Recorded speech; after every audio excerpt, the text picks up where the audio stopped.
Hey yo, welcome back. Assalamu alaikum. Today we have 9 shocking facts from the Quran. As many of you know, I have been reading the Quran and studying Islam, and we've done several Islamic videos so far, and it's been a lot of fun to just learn about it. I really don't know what my perception of Islam was prior to beginning to learn about it. I guess I was just completely ignorant. I don't know that I really had much of any thoughts. But the more I learn about it, the more intrigued that I am. And I saw that this video, 9 shocking facts from the Quran, had been requested several times, so I definitely want to check this out. And this is from the YouTube channel Merciful Servant. I really have no other context for this video other than it was requested, so let's just get right into it.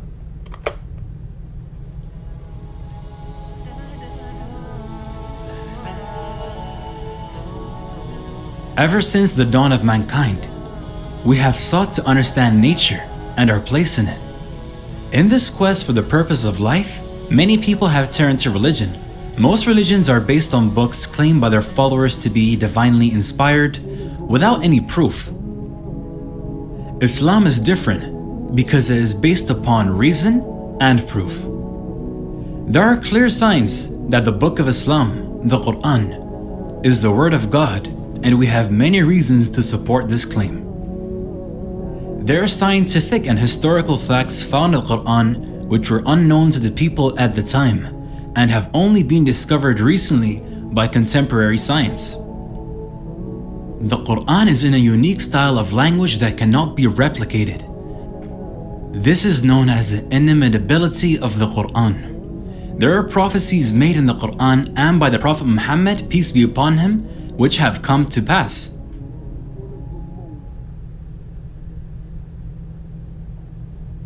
The following are some facts found in the Quran. Number 1. Origin of life. Water is essential for all living things. We all know that water is vital to life, but the Quran makes a very unusual claim. We made every living thing from water. Will they not believe? In this verse, water is pointed out as the origin of all life. All living things are made of cells. We now know that cells are mostly made up of water. For example, 80% of the cytoplasm, basic cell material, of a standard animal cell is described as water in biology textbooks. The fact that living things consist mostly of water was discovered only after the invention of the microscope.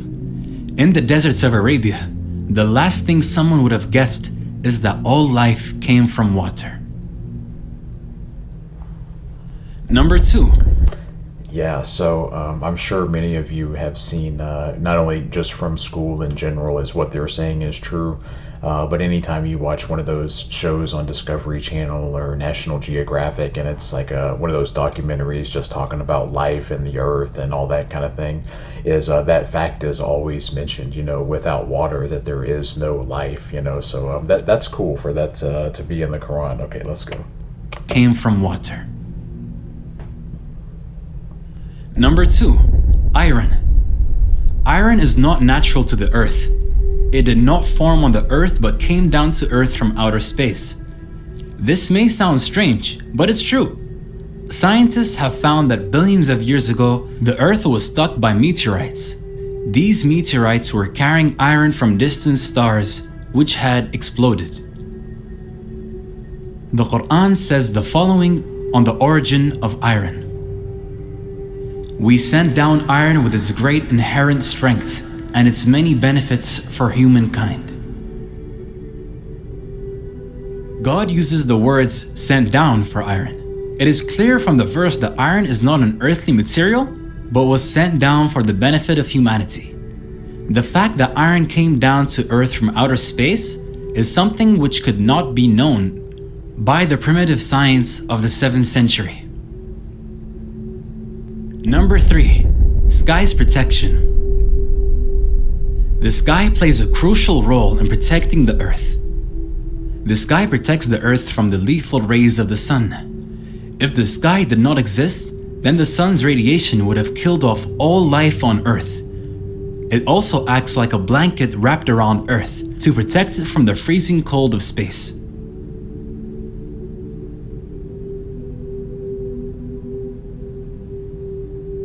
If this temperature was to reach Earth, then the planet would freeze over instantly.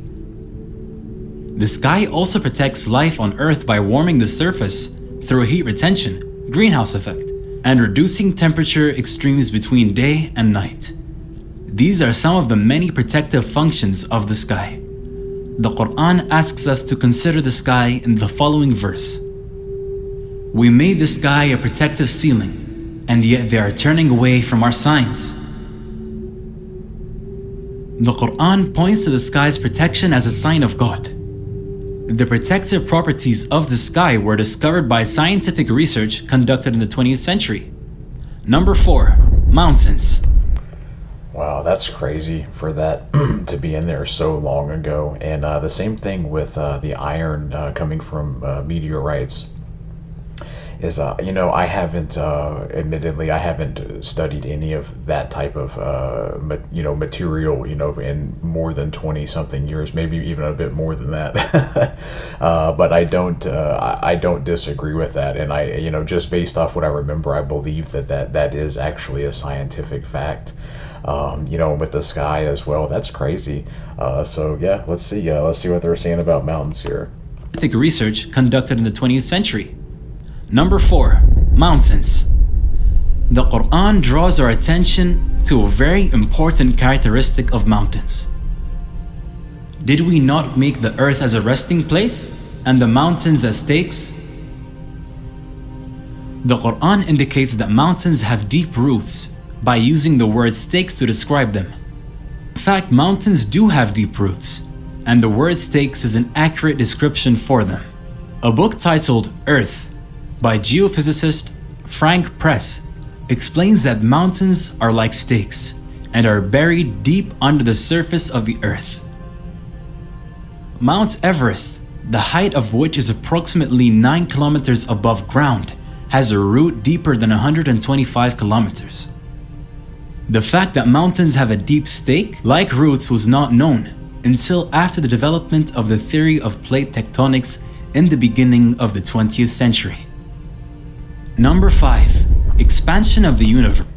Yeah, so that's crazy. So now I'm assuming that they can use some type of, regardless of the theory of plate tectonics, that they can probably use some type of satellite or radar system to determine that depth, and not just rely on a mathematical equation or just a theory. So I'm assuming at this point that is just an absolute fact, And I think some form of mountains can also be from volcanoes, but I think there's a separation between a volcano and a mountain itself. I think that Hawaii, that's how Hawaii was formed, was from volcanoes from the ocean that just kept coming up and cooling and eventually forming a landmass, right? I can't remember, but expanding the universe. Yeah, let's go. I want to see this one. Of the 20th century. Number 5, expansion of the universe. At the time when the science of astronomy was still primitive, the expansion of the universe was described in the Quran. And it is we who have built the universe with our creative power and keep expanding it. The fact that the universe is expanding was discovered in the last century.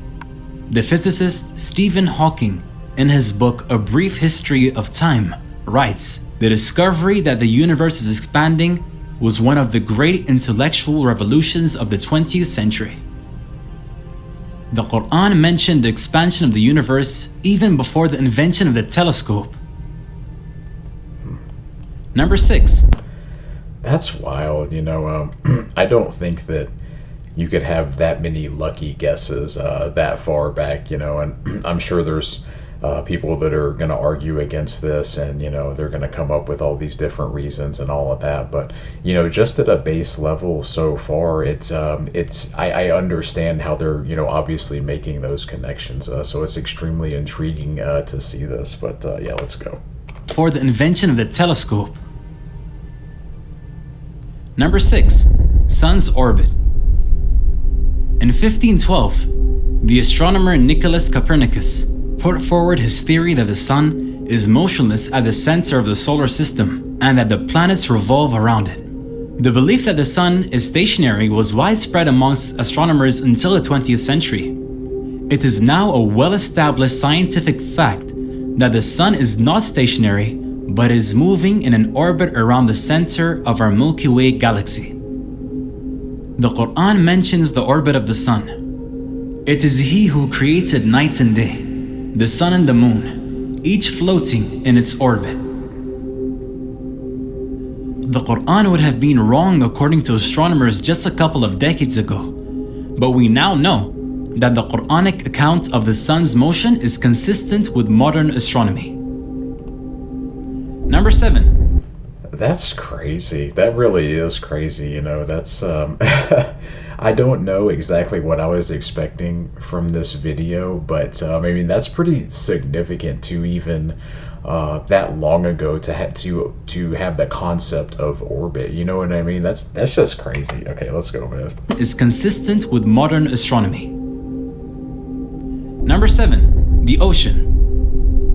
The Quran uses imagery to convey its deep meanings. Here it describes the state of the unbelievers as darkness out in a deep ocean, which is covered by waves, above which are waves, above which are clouds, layers of darkness, one upon the other. When one puts out his hand therein, he can hardly see it. Those God gives no light to, they have no light.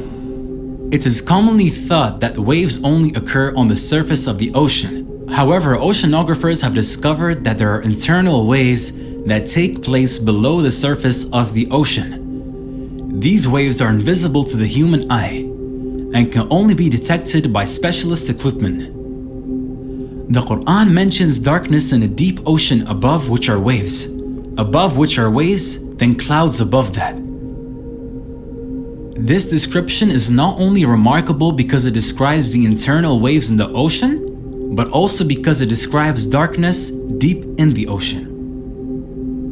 A human being can dive no more than 70 meters without breathing equipment. Light is present at that depth, but if we go down 1,000 meters, it is completely dark. 1,400 years ago, there were no submarines or specialist equipment to discover internal waves or the darkness deep inside the oceans. Number 8. Yeah, you know, I'm sure many of you have seen those shows like on Discovery Channel where they go way deep and down into the ocean, and you know, and nowadays they have like HD and 4K cameras, and it is absolutely pitch black, you know. And back then, I don't see that there's any way that anyone could have really known the depth of the ocean, because the only way that you would be able to know is to swim downwards. But if you're out, you know, in the middle of the ocean and you're trying to find the depth out there, you're probably not going to make it back up, you know. So that's wild. This video, this is very interesting. Okay, so we're going lying and movement. It looks like we see a brain here. Okay, let's go, man. Deep inside the oceans. Number 8. Lying and movement. There was a cruel, oppressive tribal leader named Abu Jahl, who lived during the time of Prophet Muhammad, peace be upon him. God revealed a verse of the Quran to warn him. No, indeed, if he does not stop, we will seize him by the forehead, his lying, sinful forehead. God does not call this person a liar, but calls his forehead, the front part of the brain, lying and sinful, and warns him to stop. This verse is significant for two reasons. The first is that the front part of our brain is responsible for voluntary movement. This is known as the frontal lobe. A book titled Essentials of Anatomy and Physiology, which includes the results of research on the functions of this area, states the motivation and the foresight to plan and initiate movements occur in the anterior portion of the frontal lobes, the prefrontal area. The part of the brain that is responsible for movement is said to be seized if the man does not stop. Secondly, numerous studies have shown that this same region, frontal lobe, is responsible for the lying function of the brain.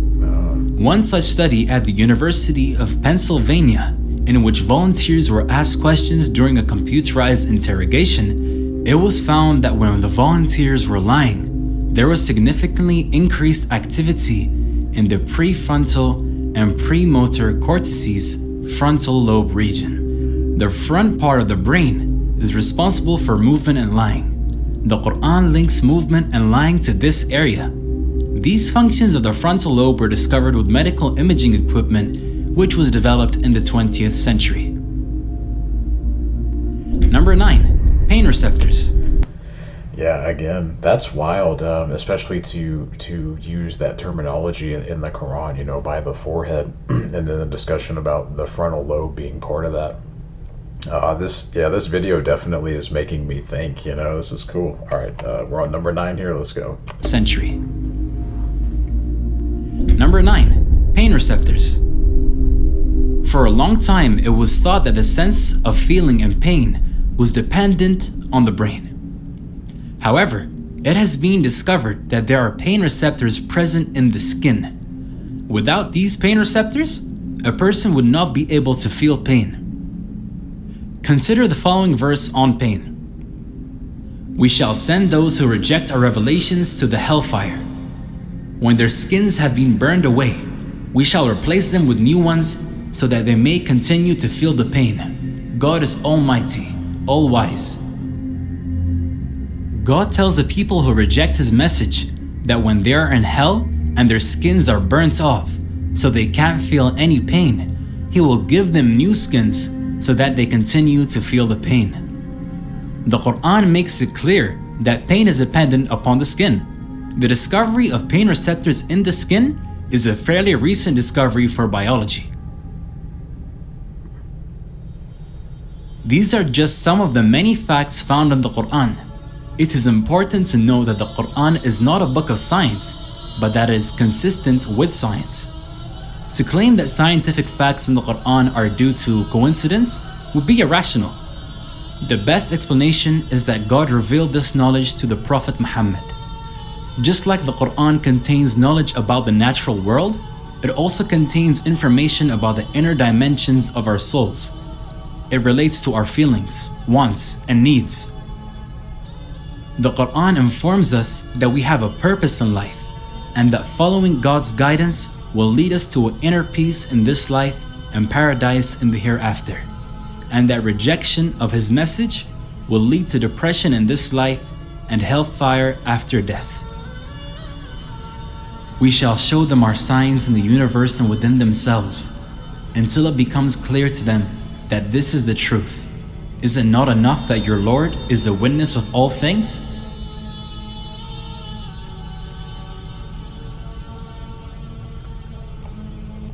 Okay, yeah, it looks like that's it. I thought for sure that the fact that the Quran mentions the embryo, you know, like the leech and the sperm entering the leech and all of that. We saw that in the Meaning of Life video from Talk Islam.